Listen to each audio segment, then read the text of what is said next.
Assalamualaikum warahmatullahi wabarakatuh. Selamat siang teman-teman semuanya. Salam sejahtera.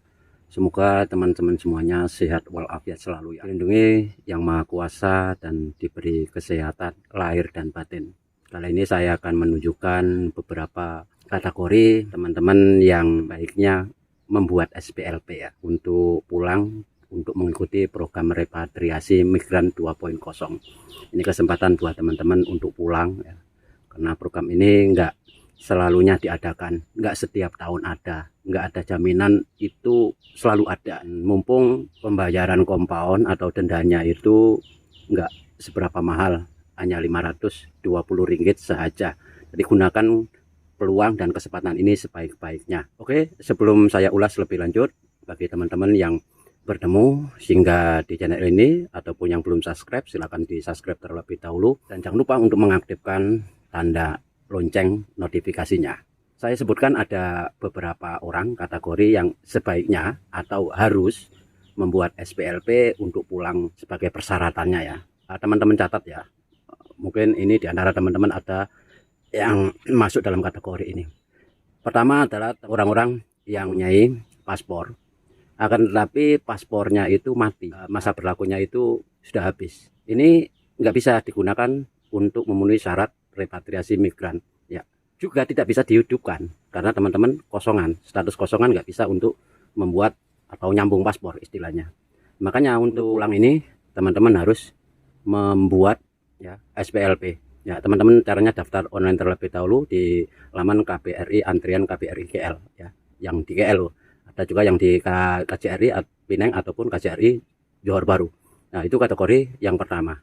Kemudian yang kedua adalah orang yang juga mempunyai paspornya hidup ya, masih berlaku, akan tapi paspornya itu ditahan oleh majikan atau ditahan oleh agennya untuk mengambil paspornya. Nggak berani ya, takut nanti ditahan lagi atau diminta bekerja lagi misalnya karena sudah lari majikan ya, dan tidak mempunyai permit ya. Untuk pulang ini juga harus membuat SPLP juga ya, tidak bisa membuat atau menyambung paspor ya. Itu yang ketiga adalah orang yang mempunyai paspor, masa berlakunya itu masih ada ya, belum tamat, akan tapi paspornya itu hilang ya. Ini sama juga ya, teman-teman nggak perlu untuk membuat report polis, teman-teman langsung data buat antrian online. Jika masih ada kopinya ya, teman-teman gunakan saja fotokopi itu sebagai bukti untuk teman-teman membuat SPLP ya. Yang keempat adalah teman-teman yang mempunyai paspor masih berlaku, akan tapi hanya mempunyai fotokopinya saja ya, hanya berupa kertas, dan kertas itu tidak bisa teman-teman gunakan untuk ke Jabatan Imigrasi untuk membayar kompaun, nggak bisa.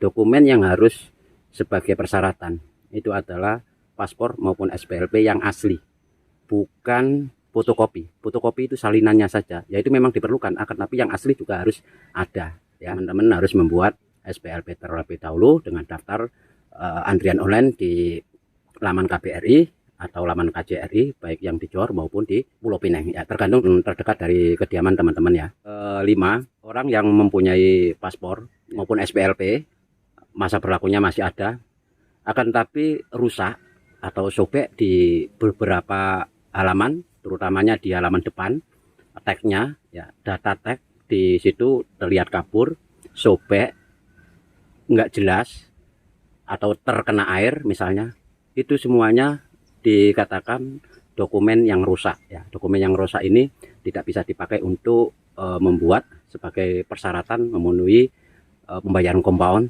PRM 2.0. Ini nggak bisa ya. Alternatifnya teman-teman harus membuat SPLP juga untuk pulang repatriasi migran 2.0 ini ya. Sebaiknya teman-teman daftar online terlebih dahulu, dan teman-teman nanti yang rusak itu sebagai bukti antriannya ya. Karena yang paspor bagi teman-teman yang kosong, terus terang nggak bisa untuk membuat ataupun istilahnya nyambung paspornya karena nggak ada permit ya. Baiknya membuat SPLP lewat laman antrian online-nya KJRI maupun di KBRI ya. Teman harus membuat SPLP terlebih dahulu jika mempunyai niat untuk pulang mengikuti program PRM 2.0. Dan yang keenam, itu bagi teman-teman yang dulunya itu masuk langsung nggak ada dokumen sama sekali ya, mungkin hanya punya KTP ya.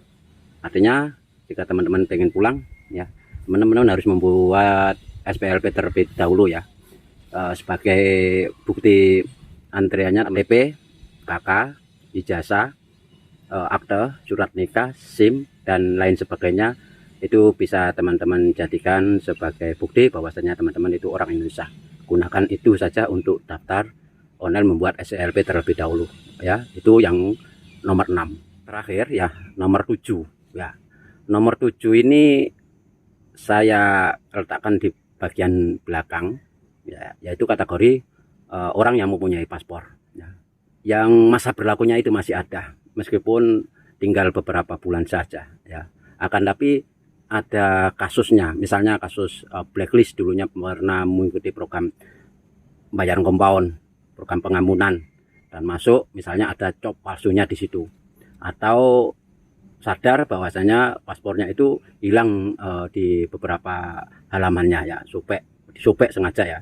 Itu sebaiknya ya, meskipun ada di tangan teman-teman, saya sarankan teman-teman membuat SPLP ya. Alasan saya, nanti jika teman-teman gunakan, kita kan nggak tahu ya untuk staf jabatan imigrasinya itu ada yang longgar, ada yang enggak. Jadi saya sarankan untuk teman-teman membuat SPLP saja ya, untuk keamanan.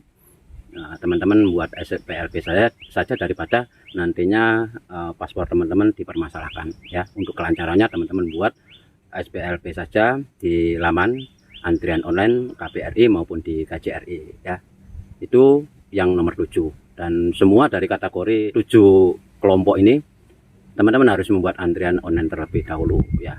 Teman-teman ke laman KBRI maupun laman KJRI, dan sebagai persyaratannya teman-teman harus mempunyai minimal ya, kalau ada itu 2 dokumen.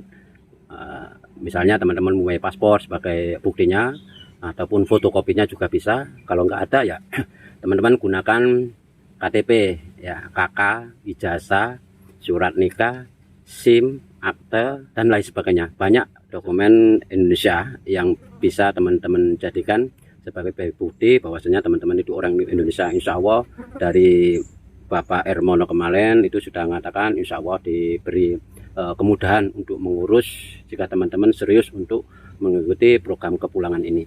Untuk mengurus antrian online ini, untuk pembayarannya di KBRI, kalau bisa teman-teman gunakan debit ataupun e-wallet ya. Kalau nggak bisa ya teman-teman cash di sana, insya Allah nanti ada yang bantu ya, bagi yang tidak mempunyai e-wallet ataupun debit ya. Semoga perjalanan teman-teman untuk membuat SPLP ini dipermudahkan ya.